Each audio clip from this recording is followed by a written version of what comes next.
हाय नमस्कार आम पाखे अच्छी पठाणी सामंत गणित मेधावृत्ति परीक्षा 2022 क्लास 6 रोटे गणित जे दुईटी क्रमिक संख्यार गुणफल 600 हेले से दुईटी संख्यार अंक मानकर समष्टि केते तो एभली गणित जदि दुईटी क्रमिक संख्यार गुणफल सब आपड़ कौन करेंगे से संख्याटीर वर्गमूल बाहर करेंगे ये सब करेंगे आपण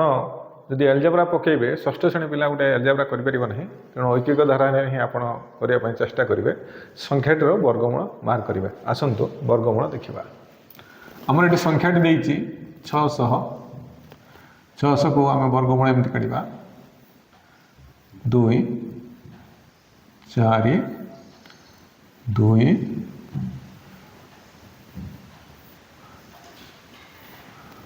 आ पकड़े 5 पकड़े अधिक हो 4 पकड़ा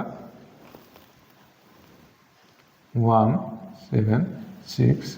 माइनस कले 24 एवं आउ जहाँ पकड़ा दशमिक आसो तेणु आमर से संख्याटी प्रथम संख्याटी हम 24 आ द्वितीय संख्याटी हम 25 जो दुईटा को गुणिदेले गुणफल 600 हम कि से आमको मागिजे से दुईटा संख्यार अंक मानकर समष्टि केते 24 गुणन 25 इज इक्वल टू 600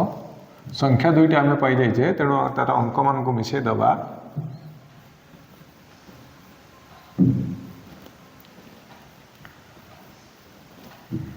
तेणु ये क्वेश्चन आंसर हो 13 अंक मानकर समष्टि हम 13 धन्यवाद।